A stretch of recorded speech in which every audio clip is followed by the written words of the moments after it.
Hey, welcome everybody. How is everyone doing today? Happy Tuesday. Welcome, beautiful people, on this beautiful Tuesday afternoon. Thank you guys for coming and hanging out with me for another episode of the Jayson Estrera Show, where we talk about basketball, sports, and any topic that comes our way as accurate as possible. As always, it's your host, your boy, Jayson Estrera. Now, last night, there wasn't much news to really go over in terms of basketball in the playoffs. So, today is going to be a deep dive, a real deep dive and a breakdown into the Boston Celtics leading up to the NBA Finals on Thursday.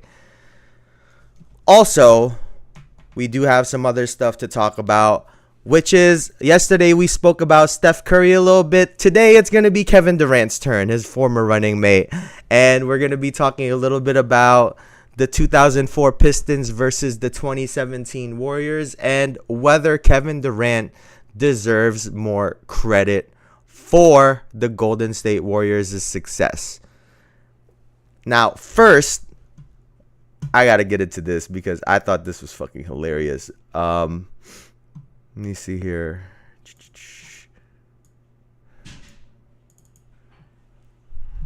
Here, bam. Yeah, this is fucking funny. So Jordan Poole's 4-year, $140 million contract is the same deal that Justin Jefferson signed to make him the highest paid non-quarterback in NFL history. So this man, Justin Jefferson, and I'm not super familiar with him, but this just came across my timeline, and I thought it was hilarious because obviously NBA and NFL money has been different for a long time. And the irony in this is if Jordan Poole would have turned out the way people hoped that he would turn out, then this becomes, oh my God, Justin Jefferson is making the same amount as Jordan Poole.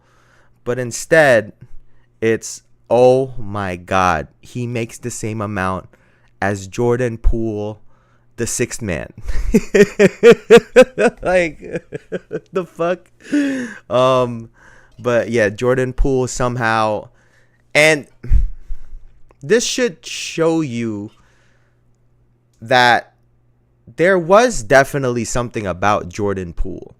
He captivated people. Something about his, like, comedy. There's something about him that draws people's attention, and his name consistently pops up and was popping up this year despite how poorly they were playing. And you know, here we are. Here we are. Now he's a headline to to that shit. Now Jordan Poole probably needs some better guidance in his corner, right? And in terms of guidance in their corner,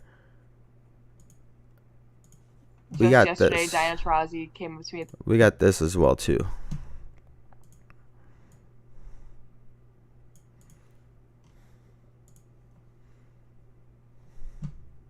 Just yesterday, Diana Taurasi came up to me at the free throw line, and she was like, "You're going to be dealing with this crap for 20 more years." And I was like, "Oh my God, like not with the way I'm playing now." And she was like, "No, just give yourself grace." And there's been a lot of vets that have the same kind of advice. Is just so that is coming on the heels of all the Caitlin Clark stuff about her getting bullied, her getting picked on, them being extra physical with her, all this whole narrative.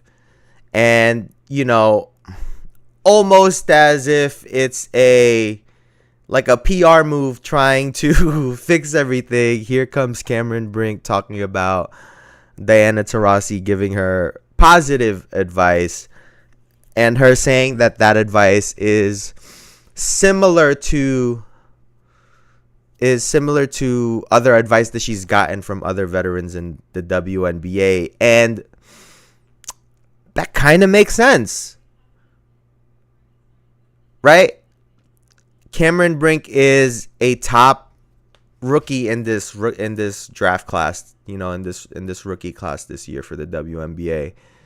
However, she's not the person that everyone expects to be the face of the WNBA.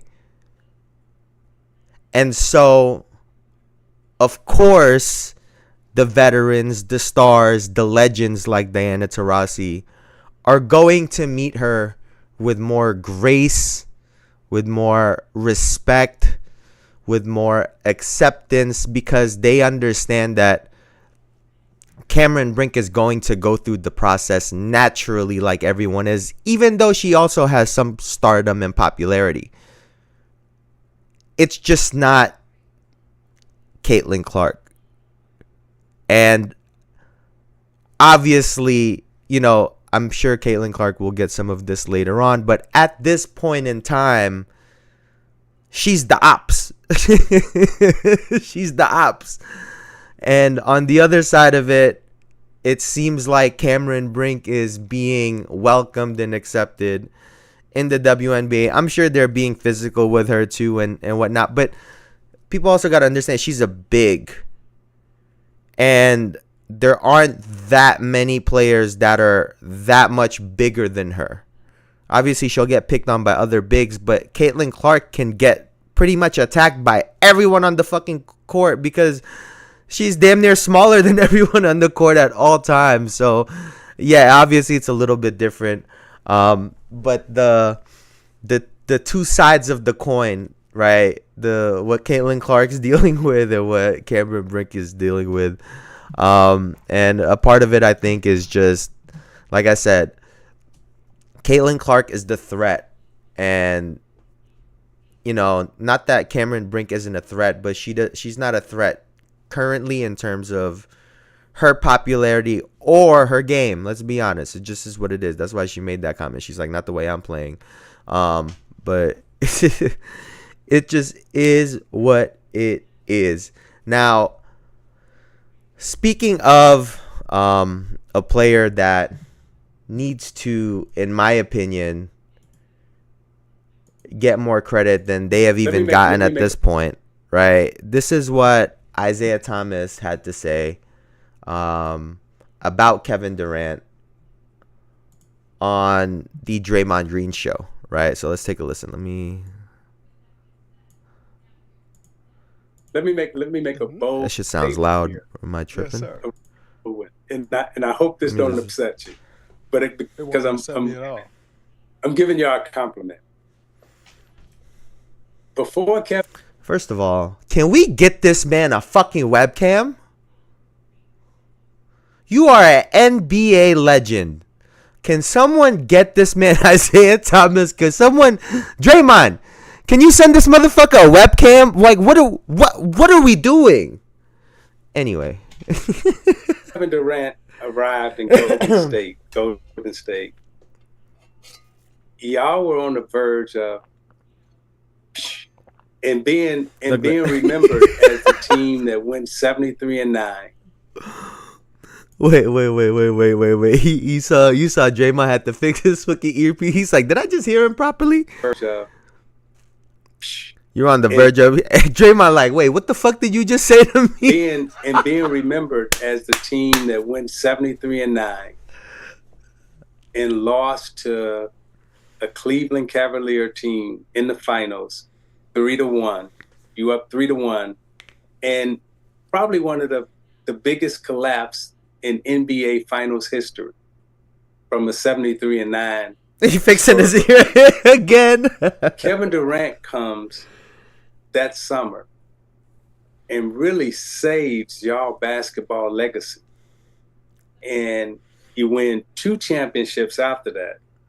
And now you're the Golden State Warriors dynasty that you're going to go into the Hall of Fame on and everything else. It is cemented because if Durant don't come that summer and you guys are remembered as the 73-9 team that lost 3-1 in the NBA Finals, all of your legacies are different. I've actually gone public and said before, like, yo, K coming here opened up a totally different thing. Draymond's like, response. You know, we were destroying everybody. I am never one that's going to be like, yo, K got championships because he came here. Like, no, he helped us get championships. Now, what I will say is he never gets the championship if he doesn't come here. Oh, so I guess that's two things to address, right? The first is, you know, KD deserves more credit for the Golden State Warriors' success.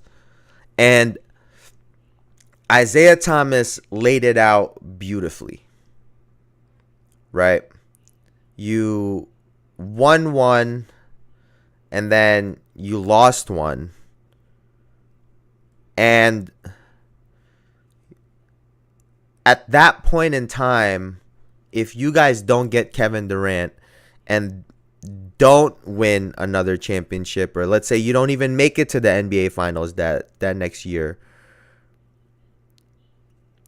now you're remembered as the team that went 73-9 and gave up a 3-1 lead in the NBA Finals. And that legacy, that memory, you become a laughingstock. We've seen how that has followed Doc Rivers. And he didn't even do it in the NBA Finals. And he didn't have a team that went 73-9. And granted, he's done it multiple times, but that narrative has followed him.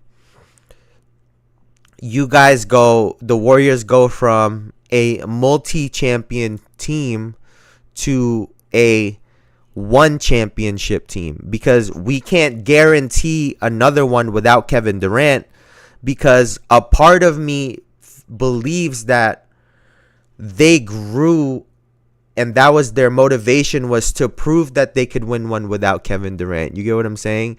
And them making it to the finals against the Toronto Raptors, and Steph wasn't able to carry them the way they thought he should have been able to at that point. All of those things are the recipe that created the 2020 championship, right? 2019 championship.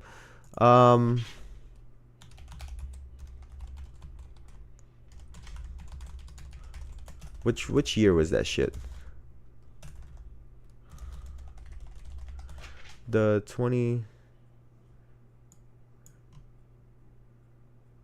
last four titles. Yeah, 2021, 2022. Yeah, so like, you know, those things happening were what ultimately pushed for that title after Kevin Durant had left, right?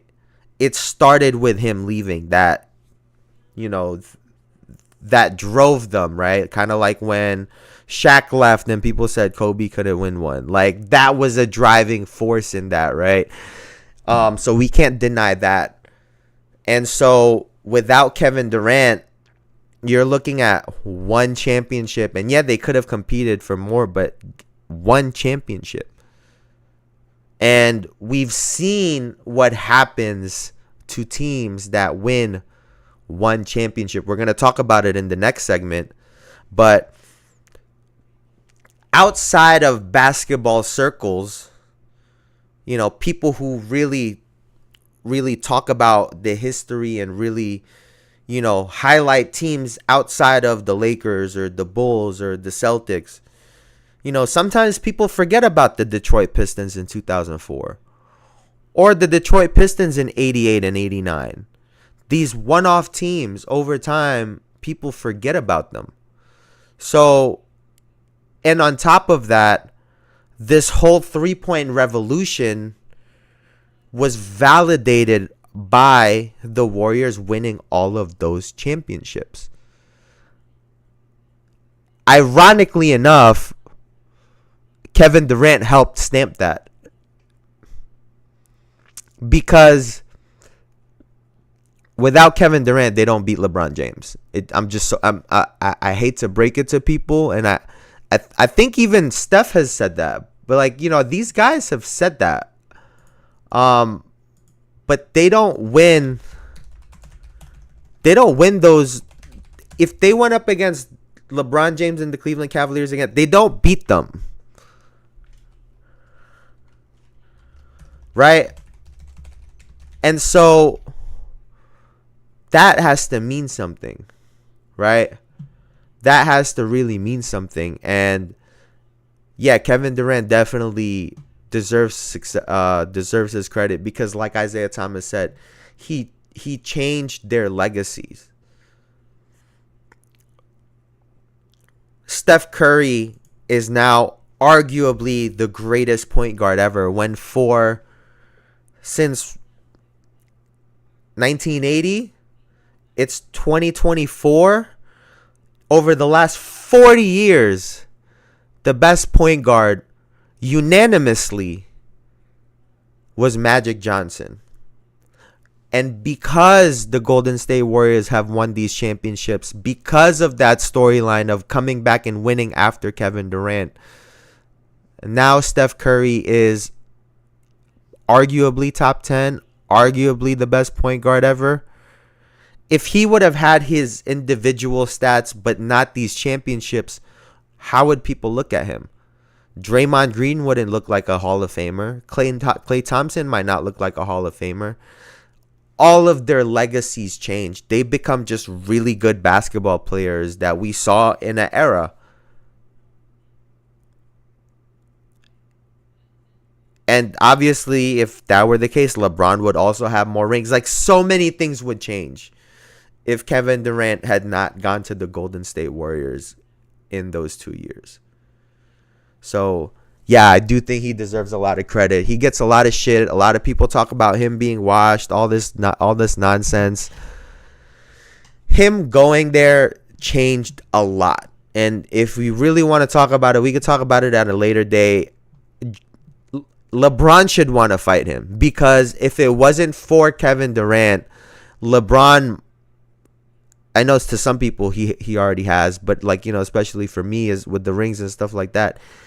For a lot of people also, he still hasn't jumped over the jump man. He still hasn't, you know, jumped over. He hasn't leapt over Michael Jordan as the greatest basketball player ever. And had one or two of those rings gone LeBron's way, who knows? Who knows, right? So that was definitely that was funny to hear, especially seeing the way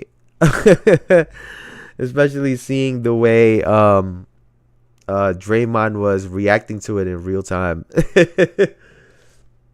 Now, speaking on Kevin Durant and the Golden State Warriors, who would win? I saw a lot of people talking about this online. And the debate is, who wins, the 2017 Golden State Warriors or the 2004 Detroit Pistons?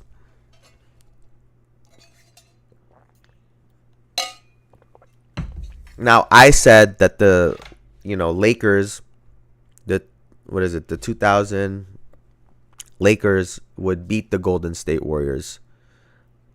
Or at least they would, or it'd be really tight. It'd be a 7-game series, I think, and I think the Lakers could edge them out. And the Pistons beat the Lakers, obviously, in 2004. So, by that metric, right, they should beat the Golden State Warriors. But that's not the case.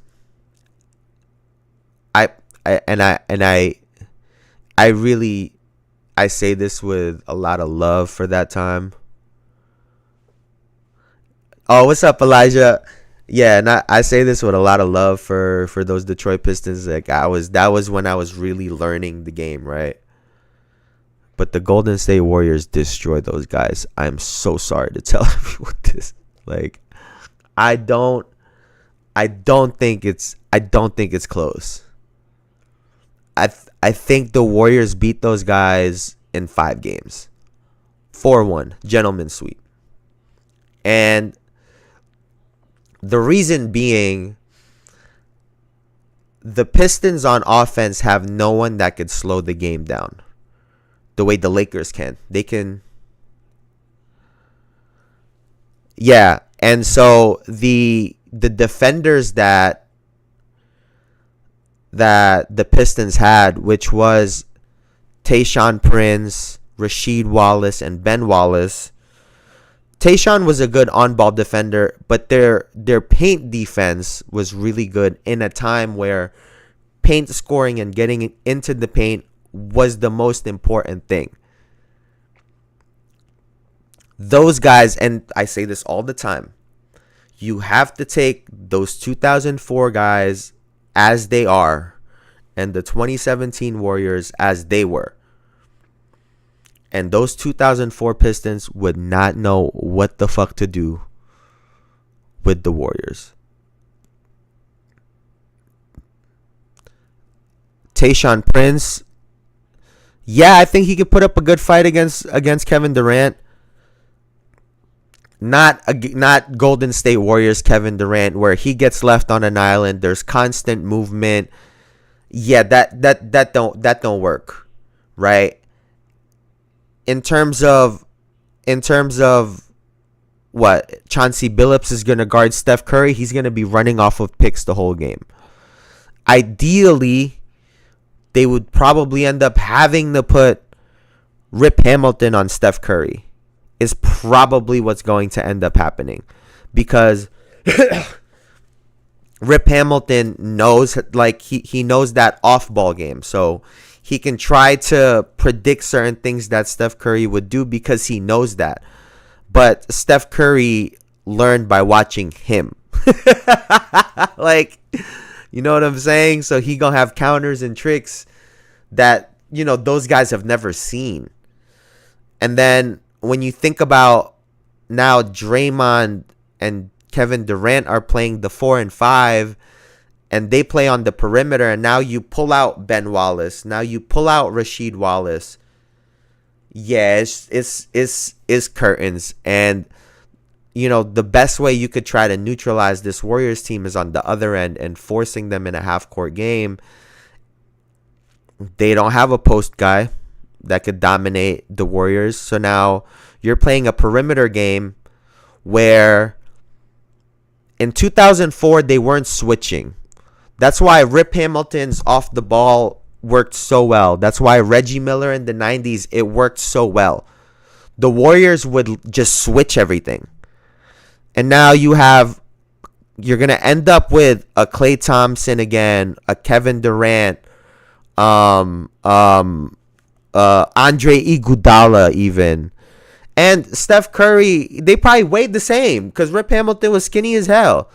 So yeah, I don't see the Pistons being able to really get off. The only hope they would have is if Chauncey Billups posts up Steph Curry pretty much the whole game, get him in foul trouble, ruin their rhythm, you know, and try to get some stops and get out on the fast break. But other than that, the Detroit Pistons don't really got much that they could throw at the Warriors, especially on offense. So yeah, I don't really see that happening, and I don't think they can slow them down. So yeah, the Warriors win that 4-1. It's in 5 games. I don't even think, yeah, that shit's not close. They don't have no superstar that could counter these guys. Yeah, no.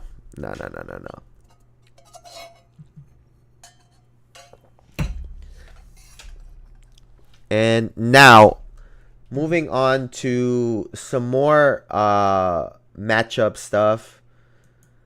We are going to break down the Boston Celtics going into the NBA Finals. So the Boston Celtics have obviously had a great year, right? They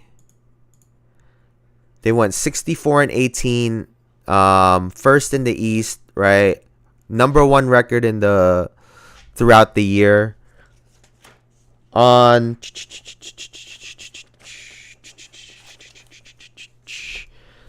They averaged, in the regular season, they averaged 120.6 points per game.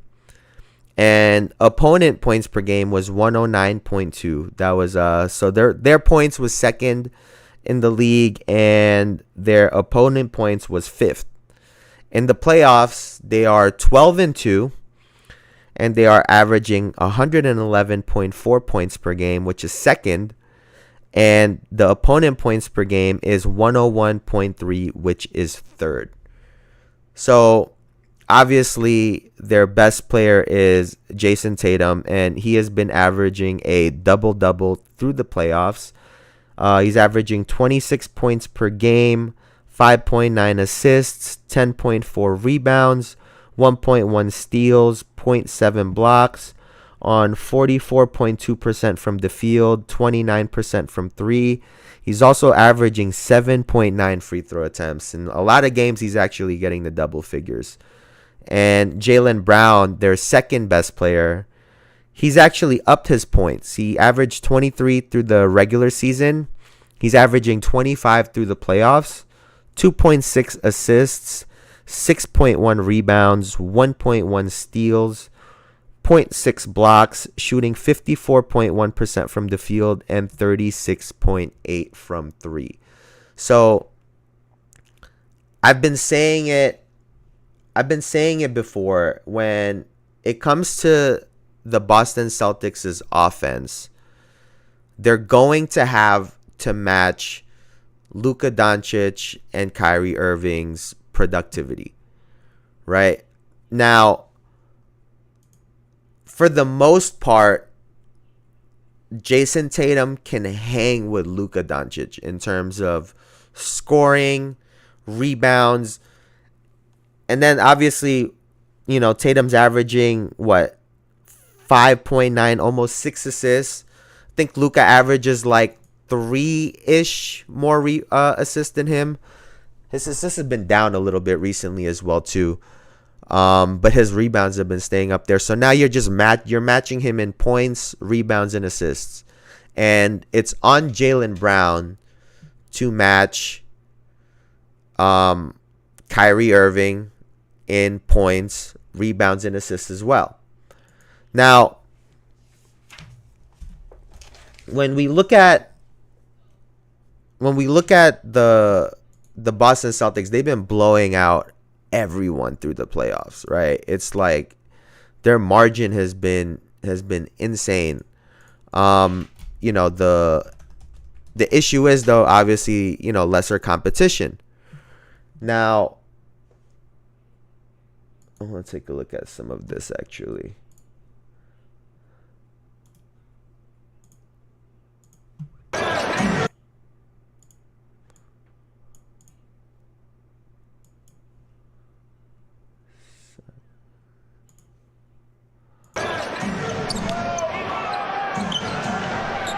Duke against Duke.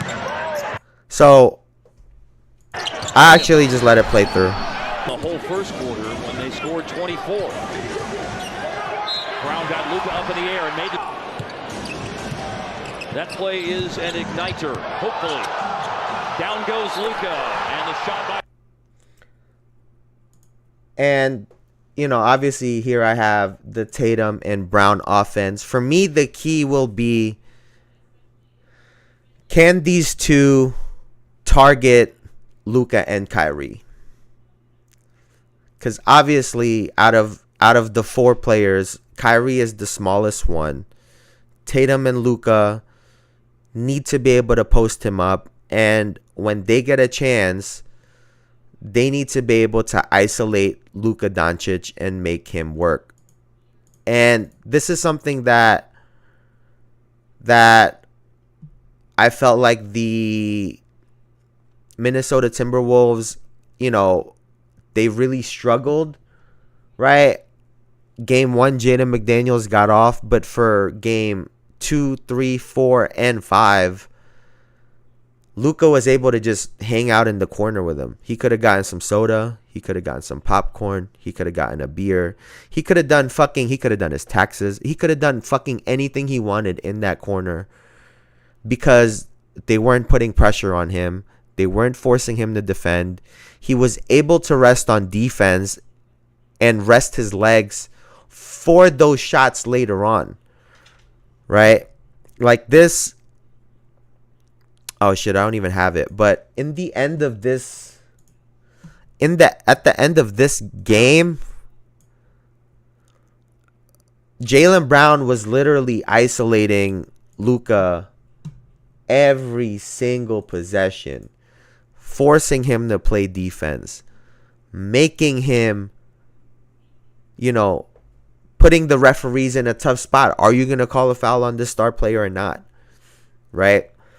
So, for me, that's going to be a huge part of their offense. Can Tatum and Brown take advantage of Luka and Kyrie in isolation situations? Because now, if they help, Derek White could hit threes. Tatum or Brown, whoever's off the ball, can hit threes. Horford has shown he can hit threes. If Porzingis is back with limited mobility, he could still potentially hit threes. It just opens everything up, right? And we have seen, I've been harping on this a lot about Jayson Tatum, but we've seen him posting up more in the playoffs, attacking the basket, making it a point to not settle for the three-point shot. And that's the key. They have to make sure that they're not settling for three-pointers, right? The Boston Celtics, Jayson Tatum in particular, cannot sit there and chuck up threes all game. Because, one, it's contagious. Shooting threes is contagious. One guy starts, another guy, and then all of a sudden the whole fucking team is shooting threes. And then they look up and wonder why they're down 20. It's because you motherfuckers have been shooting threes for 8 minutes straight and you've only made one. And that's how shit like that happens. So they have to be consistent. They have to be cognizant of that. And they, like I said, they have to put pressure on these guys. We saw how Anthony Davis looked at the end of that first quarter. And I don't think it was entirely because of Kyrie Irving, but he was playing Kyrie on defense. Kyrie was putting the pressure on him, and he looked exhausted at the end of the game. You would want a similar effect on Luka and Kyrie as much as you can, right? If they're not in foul trouble, make them exhausted. So those step back threes are just a little bit harder. Those shots above people are just a little bit tougher. And that's got to start with offense, right? Their offense has to be their defense, essentially. So aside from them, what does their role players look like? For starters, Al Horford, I'm not even going to count Kristaps Porzingis. He's missed over a month of basketball going into the NBA Finals.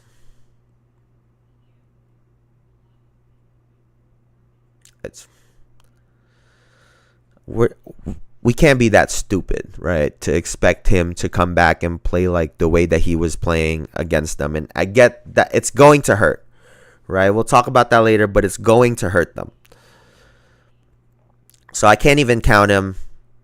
The only thing that I guess you can hope for is, like I said, with limited mobility, he can be a decoy and stretch the floor out and hit some threes, or be a threat to hit threes. Al Horford has to hit some threes. I don't want him to live on the three-point line, but he has to hit some threes. He needs to be able to pull Daniel Gafford and Derek Lively away from the basket. So when Jayson Tatum, Jaylen Brown, Derek White, Drew Holiday. So when these guys are attacking, they have space and they're not getting met at the rim by these guys the way they've been doing. Because through the first 3 rounds of the playoffs, I think Dallas has had one of the best paint defenses in all of the playoffs. They've been incredible. They've been gang defense. Everyone gets to the paint, stay straight up. They jump up and down. They've done a great job of that. So Al Horford at the center position needs to hit some shots. It just is what it is. He's going to have to hit some shots. Obviously, Derek White as well, but they expect that from him. Al Horford is going to be a key, right? Derek White, we're going to need him to be able to play make out of the slot. He needs to be able to make the right decisions. He needs to be able to read the floor, read the game, attack and be aggressive when he needs to be, facilitate and get assists when he needs to be. Right? He's a plug and play guy. I know he's typically like their outlet shooter. He's the guy that kind of has the green light to shoot a bunch of threes outside of Tatum. But I think he needs to be a decision maker as well too for them to be successful. And then I'm gonna get into this some more, but Drew Holiday is going to have to be the ultimate. What have I been calling it? He's gonna have to be the ultimate filler, right? Are they gonna need him to score? Are they gonna need him to get some assists? Defense, he's gonna have to play defense the whole series. So on offense, you're gonna be happy with whatever he can give you. I'll be honest with you. But he also needs to be aggressive when he does have like Luke on him and even Kyrie, right? So that's how I kind of see this breaking down. And now looking at the defense, which to me, this is going to be the series. The Dallas Mavericks they've found a way to win under a lot of different circumstances, right? And it starts with guarding Luka Doncic. Now, I've watched a shit ton of film on these guys. I've watched a shit ton on Luka. This guy is fucking impossible to guard. I'll be honest with you, right? I was talking to my dad the other day, and he thinks you just gotta let him do him. You let him play single coverage, and don't let the other guys get involved. But I would agree with that in the sense of like a LeBron James or a Nikola Jokic, where you could tell they want to get assists. I don't think Luka would mind going for 70 in the finals. So I don't think that's the answer. Right? So the number one thing that they have to do that the Minnesota Timberwolves weren't doing is they're going to have to pick Luka Doncic up full court. And let's take a look at some of this. Take a look at some film. Watch the face, which I'm sure, Derek Lively appreciates with that mask. Look, this is the start of the game. 0-0 off tip-off. Watch the face, which I'm sure, Derek Lively appreciates with that mask. And Jaylen Brown is picking him up. In his national TV crew chief debut. No John Vogel tonight, had to miss the game. The Mavericks. Yeah, the deflections really helped to put Boston in a low clock situation. Hauser defending, and Luka pirouette. Doncic draws 2. Kleba. Little push shot is good. With his size, can be very effective. Doncic off the bench. Horrible. This shit is so horrible. He's shown. You got his school, Rich? You know that smart school. UCLA now. Come on, coach. 30-19 lead for Boston. All right, so we'll start with. Let's see which one is. Where the fuck is this?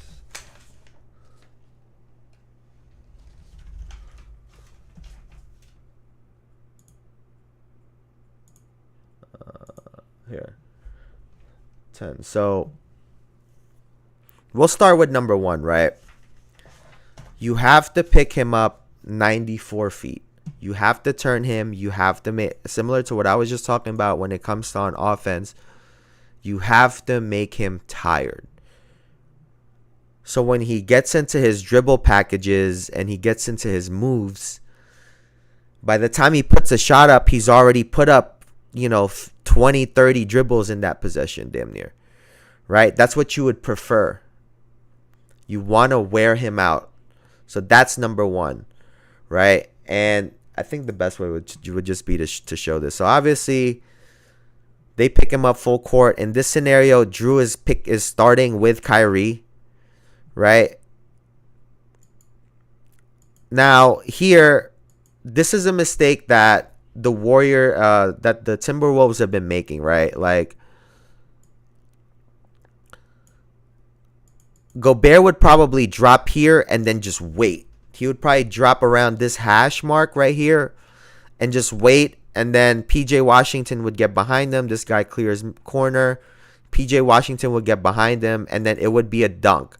But instead of letting Luka make that decision, he kind of just shades him, right? And he tries to meet him at the rim. And yes, it's an easy shot for Luka, but at least it's not one of those dunks that now it gets the team going, right?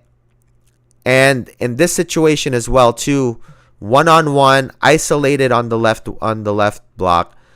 You can't double team him, obviously, in this situation, because now it just starts a ring around the rosy with the pass.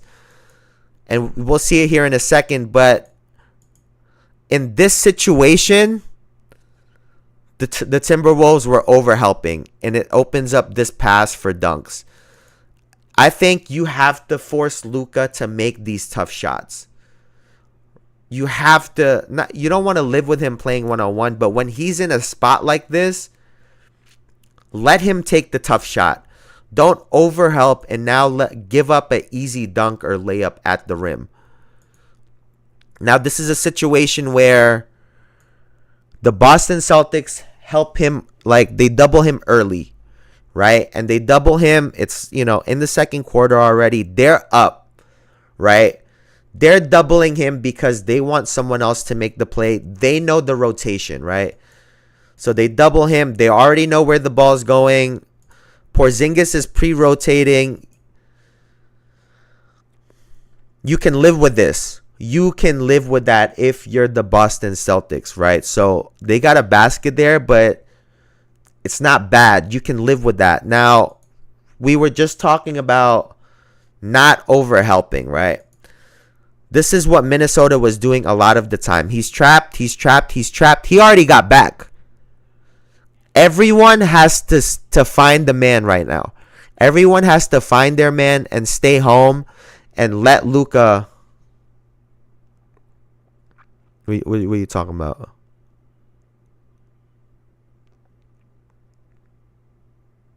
What are you talking about? Which green?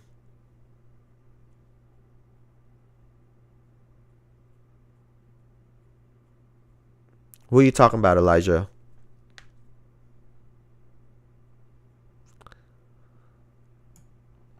But yeah, so, in this situation, like, he's already in a tough spot. There is absolutely no fucking way in hell you allow a slot cut right here when both of you guys are there. That's just a miscommunication.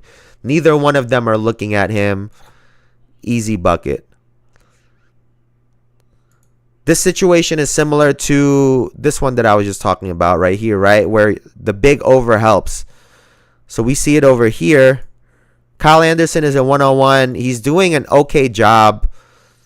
You doubled already, right? You have to get out. You have to get out and force him to make a shot. But instead, well, one, you can't even double in that situation, if I'm being honest. because he's going to bump here. Look, he's doing a step. The only shot he has is a little floater, or he's going to bump him again, left shoulder, and fade away. Like, you got to be able to live with those shots, man. Like, it is what it is. You have to be able to stay down and live with those shots. And obviously, Luka's a great player. He's going to make plays.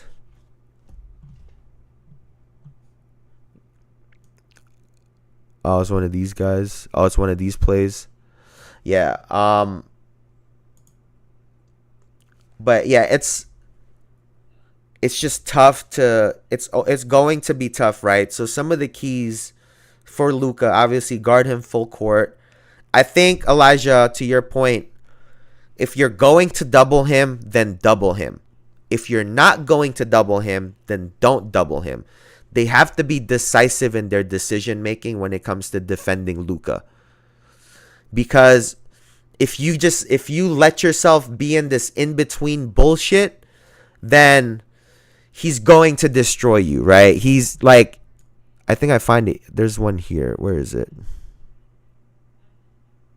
Here.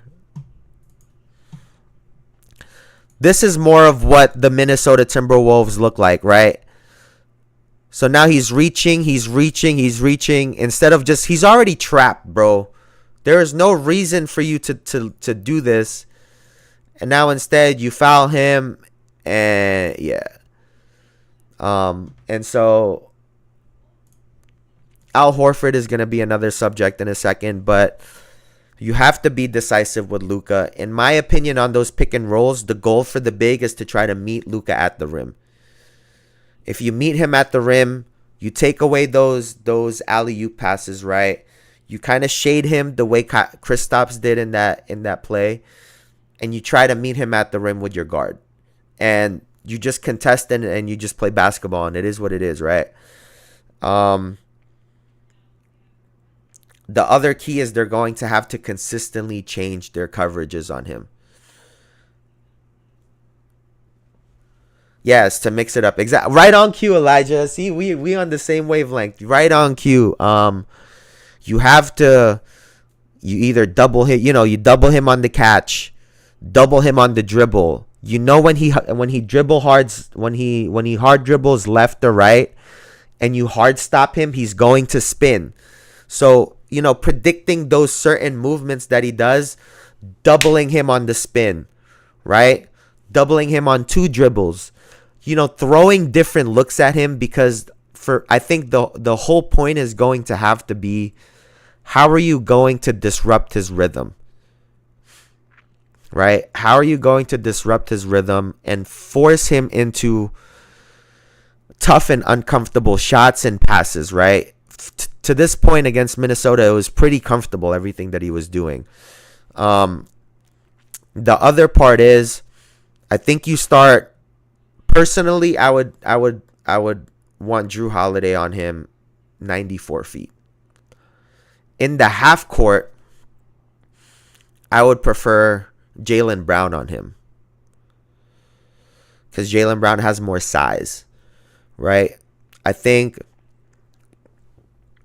excuse me. I think Holiday will do fine. It's just Luka's gonna get to his spot, and he can rise above Holiday. So in the half court, look for Brown. And then I'll talk more about this later. A switch potentially between, Tatum is going to be on Gafford potentially instead of Washington, so that when they do that pick and roll, Tatum can just switch it. And so look for him to guard Luka a little bit also on those pick and roll switches to try to, contain him and have some size on him. Because I think Jrue Holiday and Derek White are going to be too small. Their goal is they're going to be tasked with picking him up full court, turning him, making him tired. In the half court, it's going to be primarily Jaylen Brown with some Jason Tatum, in my opinion. Now, moving on to Luka's running mate. How do you guard Kyrie Irving? Now, for Kyrie, I think it's pretty simple. Right? For Kyrie, you hard double on pick and rolls especially. And as you can see here, if you watch them play, you know, a lot of teams try not to let him get to his right hand. And it's, in my opinion, it's why he's always worked on it, but it's why his left-handed floater has become so good and it's become so effective, because teams will try to push him left. And as we could see here, you know, Kristaps isn't even in defensive stance. He's literally sprinting to cut off Kyrie's right hand, and Kyrie does the right thing. Right to left crossover dribble into a pull-up, and you see Derek White trying to get back into the play, and you got to be able to live with shots like it's a tough shot. You forced him to make a play. It is what it is, right? Now this is going to be another problem, because look, he's meeting him at the level of the screen, and we see Kyrie do this time and again, and he's going to get around it. All you could really try to do with Kyrie is to try to force him left, let him do his dribbles, and contest his shot up top. You have to just try to predict what shot he's going to take. You know when he's right, he could do his dribble pull up. He also likes his sidestep. He can also pull up left. He has spin. He has everything. Kind of like, you know, Luka, but Luka kind of he does the same moves more often. Kyrie, you can't let him see the basket or see the play. So that's why you see a lot of teams. We saw OKC do it. We saw Minnesota, where they are coming up high on the pick and roll to try to really trap Kyrie. And I think that's what Boston is going to have to do. You have to try to limit Kyrie. Don't let him get going in the fourth quarter like we've seen in the Minnesota series. If you can get a Kyrie that's getting 9 to 11 assists, isn't really looking for a shot, kind of like in the OKC series, because they were double teaming him so much, then I would like the Boston Celtics' chance. And it's going to start with that pick and roll. One-on-one, you obviously try to force Kyrie left, but he's going to get a shot up. So it just is what it is, right? That's the trouble that you have with going up against a team like Dallas, when they have two of the best one-on-one players that we've ever seen, if we're being honest. You know, these two guys are phenomenal. So I think they have to try to, one, play them straight up at times and stay at home on everyone else. Be disciplined.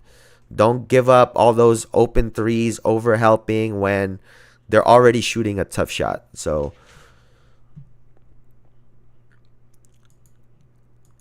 moving on to the potential flaws that the Boston Celtics have. The obvious is no Kristaps Porzingis. Now, the Boston Celtics beat the Dallas Mavericks twice this year. And a huge part of that was Porzingis. When they have him in the game and he's living at the three-point line, Gafford, Lively, Washington, all of these guys can't roam in the paint the way they've been doing, right? So missing Porzingis is going to be huge for them, right? I know he's going to be back, but like I said, I don't think you can count on that. I really don't. I don't think you can count on Porzingis, coming back being the guy that they had in the regular season. The other part is, obviously, they have played no competition in the East so far. And on top of that, against the Indiana Pacers, they potentially could have lost any of those games, even though I personally didn't think they were going to. But it was close enough to where if the game is tight like that against the Dallas Mavericks, against Luka and Kyrie, I don't think you take all of those games. I think you would split it down the middle. It would have been like a 2-2, right? Like you don't just beat them every single time. And you play a risky game. So that's what I'm worried about. Excuse me. On top of that, I don't know if I've seen a great 48 minutes consistently from the Boston Celtics. Sometimes they look kind of bored out there. Sometimes they don't really look like they're into it in stretches. And, teams get back on them. Teams make runs. Now you have a team like Dallas that's been rolling on offense. So that's a potential problem. Now, adding on to the Kristaps issue, Al Horford will be picked on consistently in this series. Right? He's going to be the weak link on defense. Everyone's talking about Boston got defenders. Al Horford is old as shit. And Kyrie and Luka are going to look to pick on him on defense. Now, that leads me to the next part, which is potential adjustments. Right? So, with Al Horford getting picked on defense, I would expect the Boston Celtics to, one, swap him and Tatum. So, Tatum would start on Gafford, and then Horford will get the corner guy, which is PJ Washington.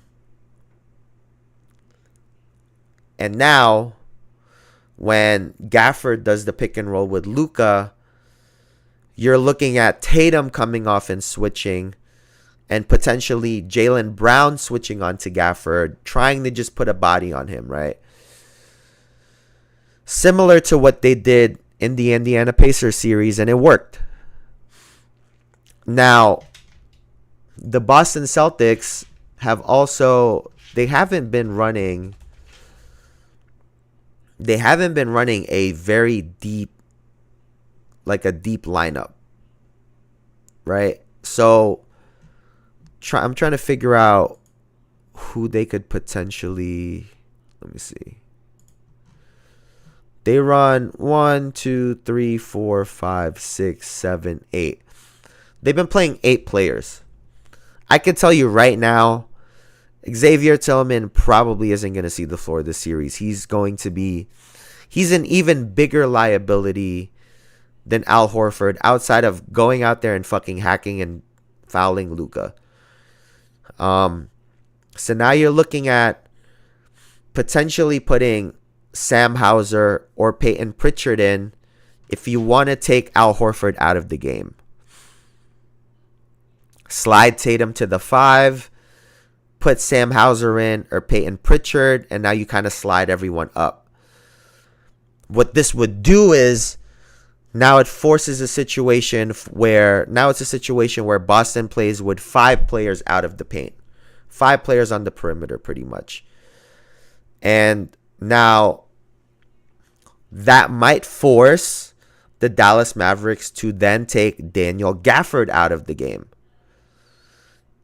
And they could potentially put, let me see. Who would they put in?